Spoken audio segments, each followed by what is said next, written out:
Today's patio chat is being brought to you locally by Westridge Furniture in Delphus. See it all at your finer outdoor furniture store. Well, welcome back, everyone. Deb Helser from Deb's Dog is in with the cutest little puppy, and you're gonna. I'm gonna have trouble with this. Have trouble with the mic. Yeah. I'm sorry. You're good. Okay. Yes. This is Ariel. Yeah. She was one of 8 puppies that. The guy said he found them abandoned by the side of the road. Okay. They were so small they couldn't eat on their own. They had to be syringe fed. But this is her today, and they're just beautiful. Yeah, she's beautiful. She's got 2 different colored eyes. Yeah, she does. We think they're Shar-Pei boxer mix, but the 2 eyes could be something different. Yeah. But they're awesome. The foster has done a remarkable job with them.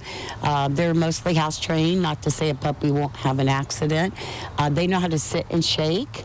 And they're just about 15, 16 weeks old. Okay, so it's got pretty big paws. So, yeah, we got more growing to do. I was going to say, she'll get a little bit bigger, I would say, I can guess maybe 50, 60 pounds. I don't think 100 pounds. Okay. So, but yeah. Yeah, she's beautiful. So let's talk real quick. Let's talk about summer's coming up. So we're taking hotter weather. Yes. Any tips for those owners that own those dogs? Yes.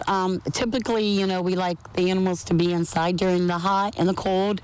Looking at summer here, if you do have to keep an animal outside, please make sure that they have sufficient shade and fresh water and food. And the temperatures can rise. Don't ever leave them in the car. If you can't take your dog in with you, then leave them home, because the temperatures in the car go up so quickly. Yeah. And it's not good at all. Well, and also the asphalt. Oh, yeah. If you're walking them, that asphalt will heat up and burn their paws so quickly. So, yeah, if you're going to take a walk, try to do it in the grass. Yeah. It's deceiving, really. The air temperature may not even be that hot, but that sun's beating down on that asphalt, and it will heat up a lot. Right. So just do all you can to protect your pets and keep them safe and healthy and happy. Yeah. So would you recommend maybe like putting the back of your hand down on the asphalt? And yes. If it hurts you, it's going to it's going to hurt them. And that's what I always say. If you're hot, dog's hot.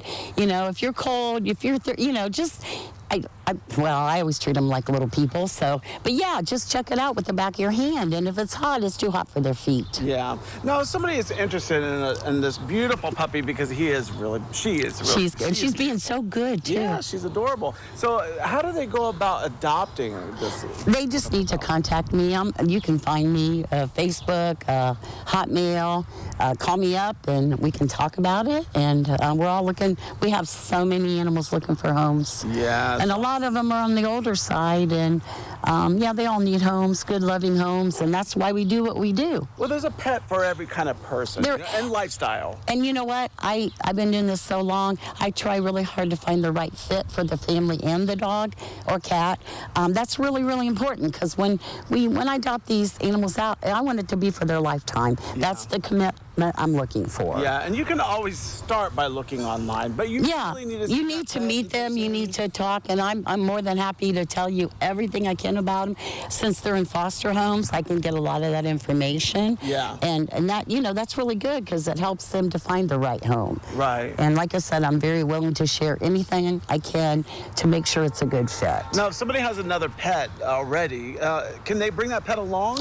I encourage that. When you have another dog, I always encourage meet and greets, because if the 2 dogs don't get along, sometimes they're a little bit, and then it works out. But that's really important, because if they're going to not get along, it's not going to be a happy home. Right. You don't want 2 dominant dogs in the house. So they're always going to be vying for the top dog attention. Yeah. So we always do meet and greets when they have other pets. Yeah. I also wanted to make sure people are aware that with all the rain and everything, ticks are very, very, there's a lot of them out there. They can make your animals sick. They can make you sick. So just make sure that you have your dogs on, that they're vaccinated against parvo, and that you have them on heartworm, flea, and tick prevention. I mean, it's so worth it, because once they get one of those illnesses, it's really tough on them. It's expensive, and it's hard. It's hard on the dog. Well, Deb, we appreciate everything that you do with all these animals. They're beautiful, and especially this little one. I hope she gets adopted. I love them all. Thanks for coming in. Thank you. Have a great day. All right, well, don't go away, because medical news is coming up next.